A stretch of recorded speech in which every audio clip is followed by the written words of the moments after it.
Hey there, welcome back to another review, this time of the 2015 horror comedy, Cooties. Cooties is a film that I saw the trailer for, and I thought it looked like fun. Just the whole concept of kids who become these zombies in a school, and then the teachers have to fight back, and the whole idea of taking these kids and turning them into zombies, and also making it gory and violent, I thought was, wow, that's actually really ballsy in today's day and age. Something you rarely ever see. And it looked like a fun movie, and so I'd been really looking forward to this one. And I checked it out recently, and I had a blast. I really loved this movie. I thought it was one of my favorite films of the year so far.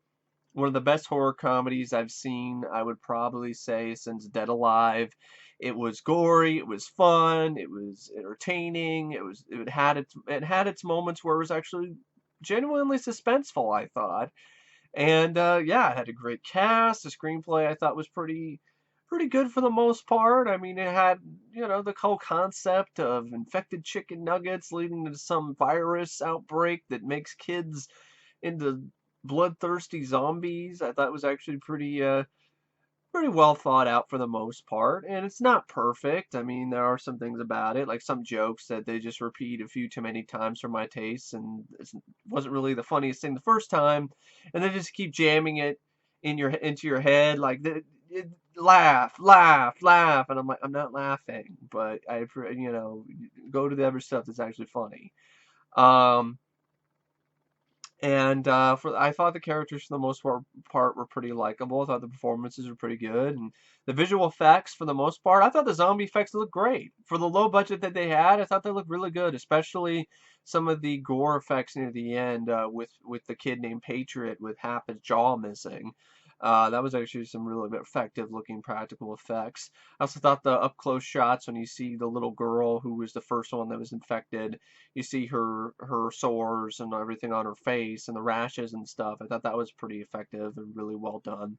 Um, for the most part, I thought the effects were pretty good. There wasn't a lot of CGI blood. If there, I didn't really notice it if there was any. And yeah, really enjoyed this one. It's if you like this type of movie, if you like your type of movie to be just balls to the wall, gore and fun. I think you can get a kick out of this. I think but it's not a film for everybody because it definitely is not a serious horror film. It is one of those. It's a B movie in a lot of ways. It's like take The Children, which I think was a independent film that Troma ended up releasing, and actually make it gory and make it a lot more fun and make it funny. And I think you got an idea of what's going on. Like, let's just say a little bit better trauma movie. Actually, a lot better trauma movie. To me, this is a lot better than a trauma film because most trauma films are just awful. And this definitely did not look like a trauma film because the production values, even though it was a low budget, definitely looked a lot better than a trauma movie. There were some shots in this that I thought were really spectacular to look at. The shot of the girl zombie uh, riding on her tricycle in a circle on the floor while the camera is zoomed. Basically, the kid it's almost a under it's like an underneath shot and a combo of an overhead shot. It's kind of hard to explain, but once you see the shot, you know what I'm talking about. And it focuses in on this grill that's in the middle of the floor where Elijah Wood and this other actors are hiding from the zombie girl. And you have this creepy version of Pop Goes the Weasel playing in the background, and she's going and riding around in a circle. And it was a really well shot sequence, I thought. There were more than a handful of sequences and where the cinematography was actually, I thought, pretty impressive for such a low budget. The film was released in like a handful of theaters and made $55,000, so it made nothing pretty much. So I'm not even going to call this a film that came out in theaters because it was that would be like saying Showdown in Little Tokyo got a theatrical release. It got a theatrical release. I mean, it technically got a release, but it didn't get a wide release, and understandably so due to this film's subject matter. But I'm glad a film had the balls to do this. And it wasn't too mean-spirited, I thought. It could have easily been mean-spirited. It could have easily just been, oh, just an excuse to show a bunch of kids get fucked up and hit and smacked around, and that's not really what it did. It was it maintained the sense of fun. Um, it's directed by Jonathan Milott and Cary Murnion, and I thought they both did a good job directing the movie. It has a screenplay by Leigh Whannell and Ian Brennan, and I believe Leigh Whannell. No, yeah, he's also in the film as a character named Doug. So, yeah, and Ian Brennan also plays a Fort Chicken Elementary principal. He plays the principal. Oh, that guy, he plays the principal. That guy who was like absolutely crazy, and he's like talking about no cell phones, and oh, that's funny. So one of the writers is the principal in this. It features a score by Kwong, and I really like the music. It was this 80s synth style score that I really liked, and cinematography by Lyle Vincent did a great job, especially in the opening credits, because they do this. The way they did the opening credits is they show this Fort Chicken factory, and they show how these chicken nuggets are made, and how this infected, this bad chicken nugget ends up getting unleashed upon, Fort Chicken and upon Fort Chicken's kids. And this is a sequence that, man, like that's the opening credits made my stomach churn more than any of the gore and any of the other stuff in the movie, because, and I don't want to ever, I don't, this film made me not want to eat chicken nuggets for a long time. I don't want anything to do with chicken nuggets after watching this movie. It's definitely not. It's If you see this movie, it's gonna cause a drop in sales for chicken nuggets. That's for sure. Um, that shows how effective those sequences were, and it's edited by Brett W. Bachman. I thought he also did a solid job editing the film. And the movie's only about 88 minutes, so it goes by really quick. It's a fast-paced film. I was never bored by it. I thought it had good pacing. I didn't think it was as bad as a lot of the critics on Rotten Tomatoes said it was. I mean, the 38%, majority of the ratings are rotten. People saying that it's cliched or it's over the top and gory, but it needed more substance. And I'm like, what do you? So, really? That's not the type of movie that Cooties is. Cooties is the type of movie that you sit back with your mellow yellow and a bag of chips and just sit back and relax and enjoy. This is not a movie that's gonna increase your intellect at all. It's a big, loud, fun, gory horror comedy. The same people look at Evil Dead 2 or Dead Alive and be like, this doesn't have any substance. The characters needed more time for development. And I'm like, no, they don't. I'm fine with the development that they give me. I don't need any more development because then that will hurt the pacing of the film and then the movie won't be as much fun to watch. This is not the type of movie that you turn your brain off. This is what this type of movie is. This is the type of movie you turn your brain off and you enjoy it for what it is. It's a it's a big, loud, some instances, but I wouldn't really say it's really dumb.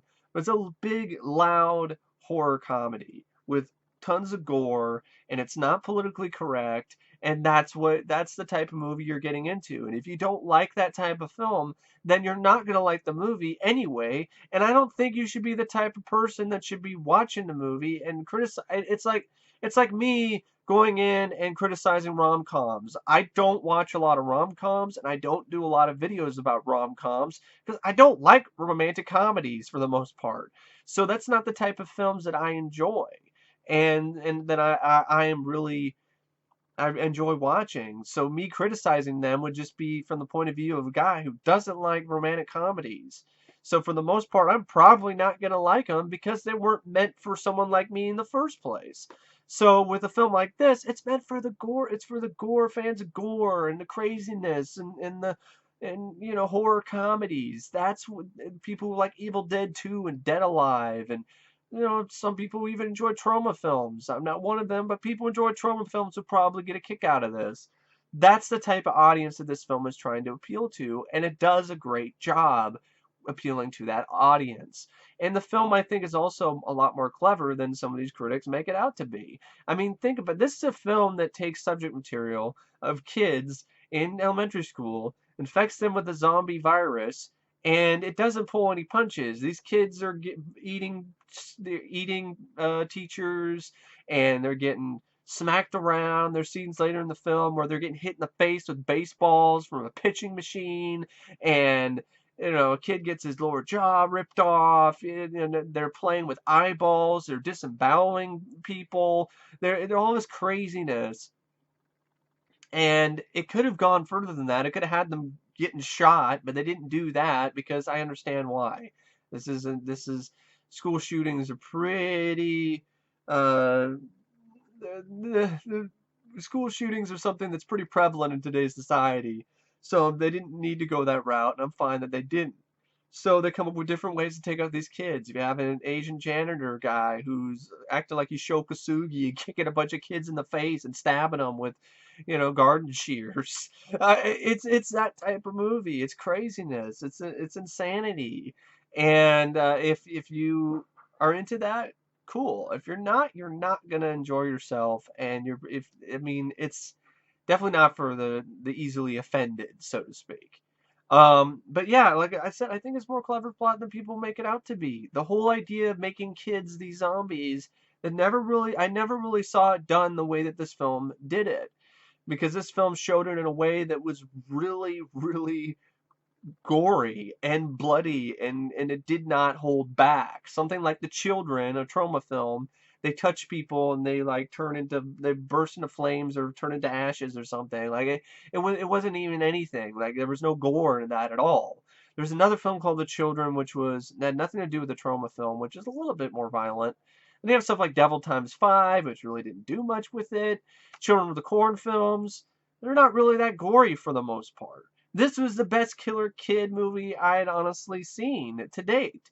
I'd seen Children of the Corn films. I'd seen The Devil Times 5. I've seen, the British Children movie, which I think was a Ghost House production film, and actually didn't mind that. I haven't seen it in a long time, but I thought it was all right.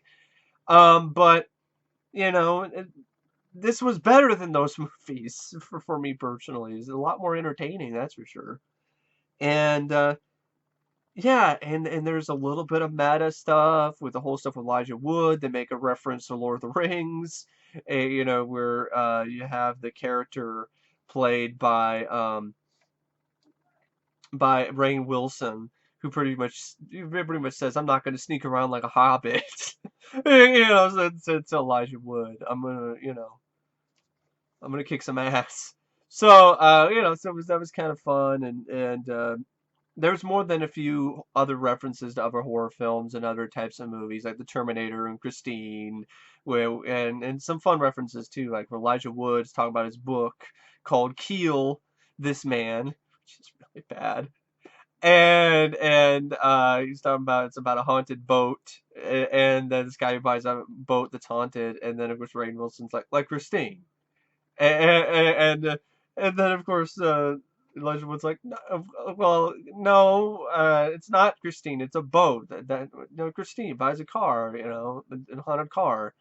He's like, no, it's not Christine. And then there's a fun scene later where Rainn Wilson is mentioning it again, and he's like, we get it. He wants to fuck the boat. We know. He wants to fuck it. He wants to fuck the boat. He's like, no, he doesn't want to fuck the boat. Just stop it. He wants to fuck the boat. I get it. So yeah, I enjoyed that. That was pretty funny. So there's more than a few references like that in the film that are pretty fun. Um, and there's some fun one-liners and stuff like that, which I'll get to a little bit later. But then we got the cast. We got Elijah Wood, who plays Clint Hansen, who is this. You kind of figure out that I really liked him. I liked his character. I really related to him. He's a fan of a lot of stuff. Like he's a fan of horror films. He's got a Jaws poster on his wall. He's got Spawn action figures and Godzilla and all this other kind of Child's Play and all this other kind of horror merchandise. And he's a struggling writer. He lives with his mom. And you get the idea that he moved from New York to, he's basically coming up with a little white lie to make himself look better. Because reality, he moved from New York because he was teaching there, and he moved in with his mom. And he's not really that great of a writer. He's just it's just something that he's just throwing out there in order to make himself look better. And oh, I'm sorry, spoilers. By the way, pretty much every video I do is full of spoilers. So if you haven't seen the film yet, yeah, there's tons of spoilers in this video. Um, but uh, but yeah, if you haven't seen it yet, please check it out. I honestly do recommend this film. So so yeah, I liked his character. He was this fun character. He was a guy who was kind of a wimp, but he ultimately, by the end of the film, he gets his strength and just stops being a wimp. I really loved Allison Pill as Lucy McCormick, who was a friend of his during his childhood, and he has a little bit of a fling with her, but she's actually dating Rainn Wilson's character, and I like how the film handled those two, that relationship, and they could have easily done a bad job handling that, and I think they did a good job handling that. The writers, Leigh Whannell and Ian Brennan. Allison Pill, though, I thought was gorgeous. She was cute. She had a really bubbly personality. I really loved her. There were times where she just stole the show, especially the scene where she's talking through the end, and she's had enough of people giving her so much shit. She's realizing that this might be the end, that she might die, and she just finally just lets loose, because she's been the type of character who just tries to come up with a way to make people, hey, it's not that bad, put a smile on your face, things could be worse, always look on the bright side of life type of personality. And then when the shit starts to really starts to hit the fan, she just loses it in a very memorable scene where she's like, if I want to go in the fucking air conditioning duct, I'll go. I'm just gonna die anyway, just like the rest of you assholes. So maybe I'm gonna try to do something brave as a final pointless gesture of kindness in this cruel, shitty world that likes taking gestures of kindness and shitting and peeing on them. And you know what else? Since you're all gonna be dead soon anyway, I should tell you, I hate every single one of you. I love that. It's like the perfect, like, fuck you moment. I mean, everyone's waited for that. If they've dealt with asshole coworkers or asshole classmates, if that moment ever arose, everybody, it's a total fantasy for a lot of people to just do that, to let loose and just be like, fuck you, I hate all of you, you suck. And if I want to do what I'm going to want to do, I'm going to fucking do it. So I love that. I really did. Excuse me if you hear any talking in the background. My parents are doing something. I don't know what they're doing. They're talking about whatever. Um, but anyway, I have Rainn Wilson, who plays Wade Johnson. I really had a lot of fun with this character. He was kind of an asshole, but you warmed up to him later. The way they handled the character and wrote him was really, really well done. He's kind of a dick, but he was still a likable guy in the end. And he had the best one-liners. I mean, nap time, motherfuckers. Or you kids get an F for fuck you. So he was just awesome. I really like Rainn Wilson. Morgan Lilly plays Tamara. Jack McBrayer plays Tracy Lacey. I'm not a fan of Jack McBrayer. I never have been. There were some moments he was okay in this, but for the most part, I could do without him. I've never liked this guy. I never liked him in 30 Rock, and I didn't really care for him in this either. Jorge Garcia plays Rick, the stoner guy who's I guess he monitors the crosswalk. That's a character I think could have been completely removed from the film. That's one of the small instances where the movie doesn't work for me, is the type of humor, that stuff with this, like the stoner guy who eats shrooms and sees a giraffe in his van. It's really not very funny, and just I don't know why it's there. Nasim Pedrad plays Rebecca. She's got a rape button. It's like, I got a rape button. She's just like, wow, a rape button. Then you have Leigh Whannell plays Doug, and he plays this character. I don't know. If you honestly hear my parents talking loudly, I'm sorry. I don't know what they're talking about really loudly. But so Leigh Whannell plays this character Doug, he had like a steel pipe or something, something went in his head, and like he acts all weird, and he repeats things a few times, that he's really intelligent, and it's a kind of awkward humor, and sometimes it works and sometimes it doesn't. So his character is pretty much hit and miss. Um, And then you got, Sunny May Allison plays a little girl named Shelley. You have Peter Kwong, who plays Mr. Hitachi, who's pretty much, he's an Asian stereotype, but it didn't bother me because he kicked a lot of ass. And Miles Elliott plays Dink. You have Jake Brennan plays Lincoln. Um, you have Cooper Roth, who plays Patriot, who's pretty much the really smart, intelligent. He's an asshole kid who, in the beginning of the film, he's in the class, Elijah Wood's class, and he's called Patriot because he was born on September 11th, and he wants to become a Marine and kick some towelhead ass. He's such a dick. He's picking on this poor little girl, the girl who ate the infected chicken nugget early in the film, and then he becomes pretty much the main antagonist of it for the most part, out of all of the zombie kids. So yeah, that's the cast. Basic gist of the plot is the film takes place in this small town called Fort Chicken in Illinois. You have a fourth grade student at Fort Chicken Elementary, Shelley Linker, played by Sunny May Allison. She consumes a tainted, infected chicken nugget covered in black splotches that like oozes pus, and it's like ugh. Elsewhere, wannabe horror writer Clint Hansen, played by Elijah Wood, substitutes at Fort Chicken Elementary, where he reunites with his former high school crush, Lucy McCormick, played by Allison Pill, but discovers that she's dating Wade Johnson, played by Rainn Wilson, the PE teacher. And Rainn Wilson has this funny speech impediment where he can't say dual rear wheel, so he's all like, yeah, my truck has dual rear wheel. Dual rear wheel. Dual rear wheel. Dual rear. Dual rear wheel. Dual rear wheel. Dual rear wheel.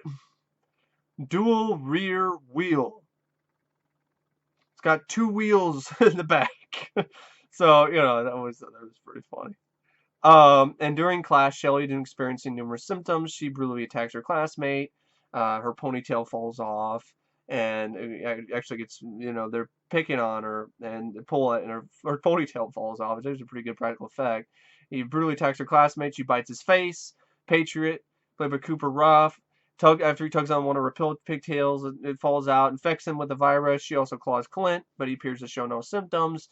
Though she tries to escape the school ground before she fully turns, Shelley turns feral and then spreads the infection throughout the school, resulting in the other children becoming infected and attacking the school staff. Mr. Peterson, Miss Nash, Mrs. Gordon, and Nurse Rhonda, Vice Principal Sims, and Mr. Henderson are all killed by the children.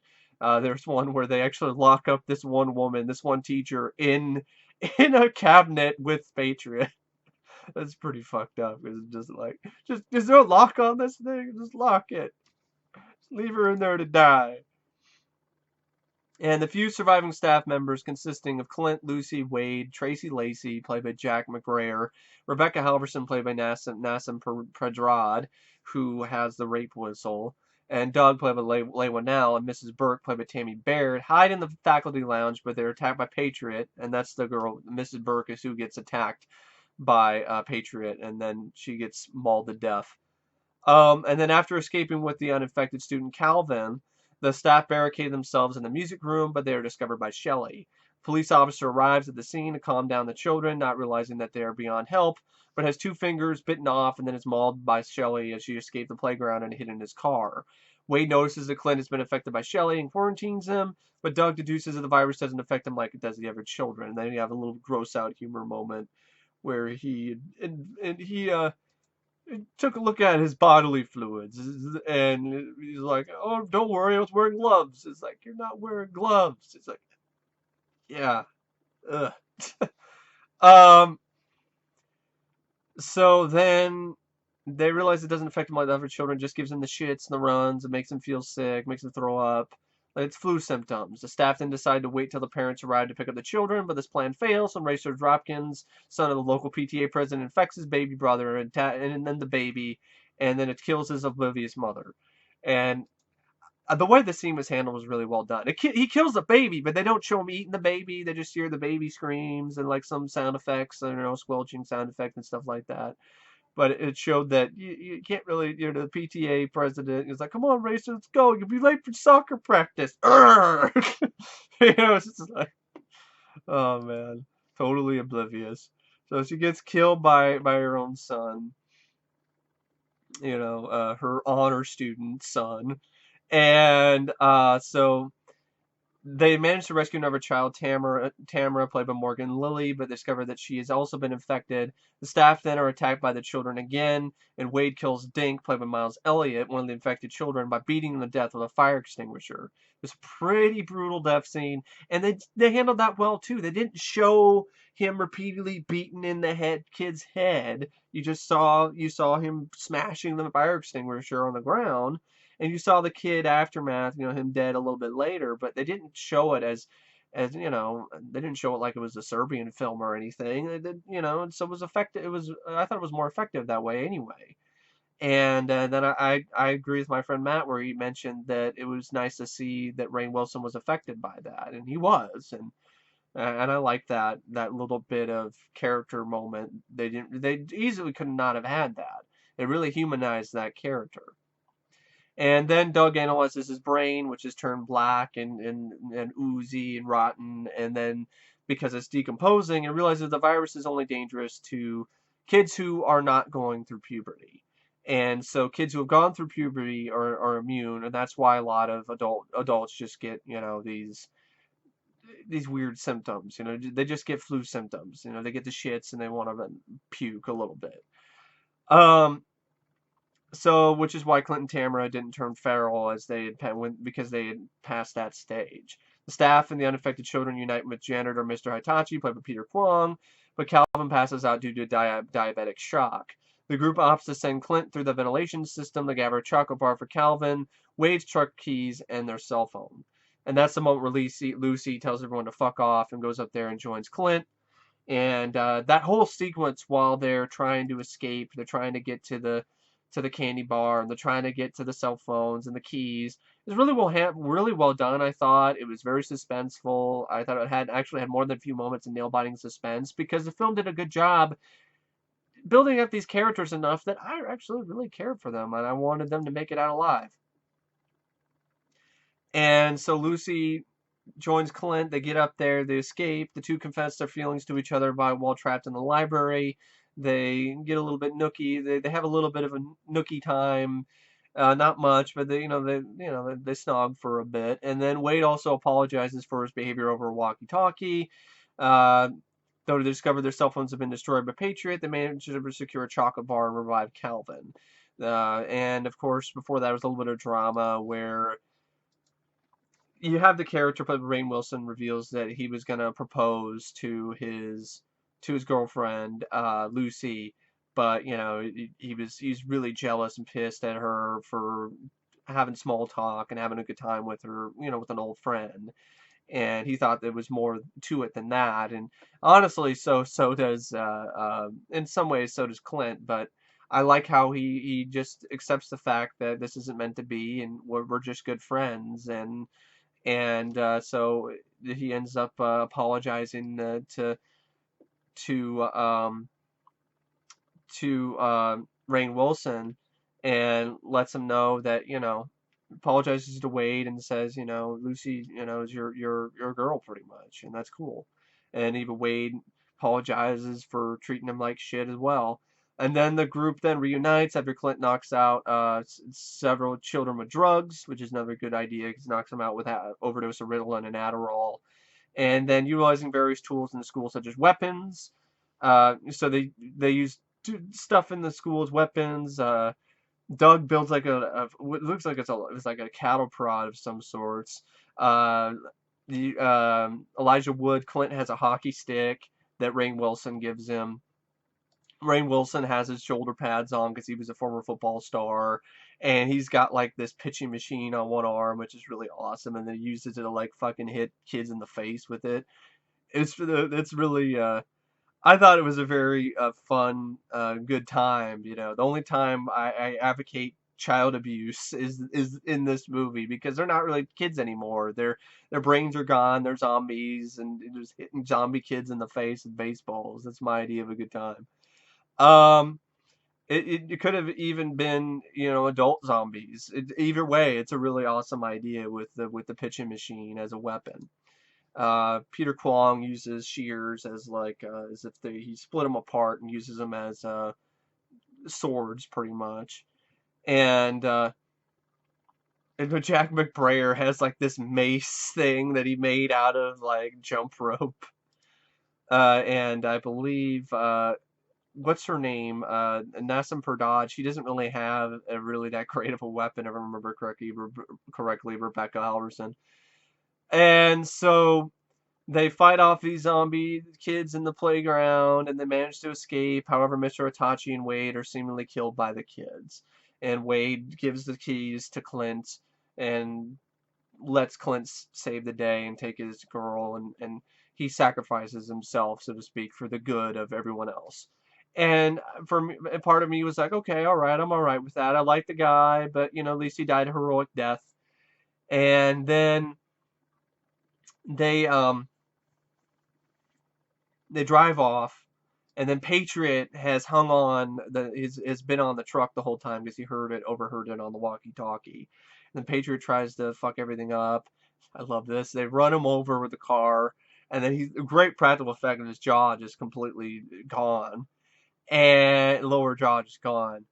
And I love this because it's a reference to Patriot is the one that wrote these words "eat a cock" on Elijah Wood's car, and so he turns the tables on him at the end, and he's like, "Eat a cock," and then drives the truck, which has one of it's on the toe. I think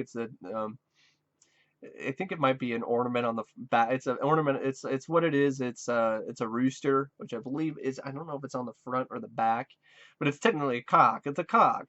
He's like, eat a cock, and then this metal, cock on the back or front of the truck just slams right into Patriot and just slams the truck into the tree.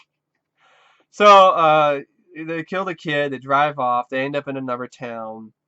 And then they realize that in Danville, which then they have the moment where Danville sucks, like, oh God, we're out of Fort Chicken, but we're in Danville. And, it shows the whole small town rivalry type stuff. Even it survives even though they've been through as much shit as they've been through. And then they realize that it's been similarly overrun by these kids. The group then realizes that the infection has spread across the United States. The school's burning the ground. Reports of violence and destruction caused by children. And then they are attacked by a horde of infected children. They barricade themselves inside a fun house, which is at a kid's birthday party. They manage to retrieve a chicken nugget contaminated with the virus, which Doug will use to possibly make a vaccination for the virus. But they discover that the infected children, including Shelly, are inside the fun house.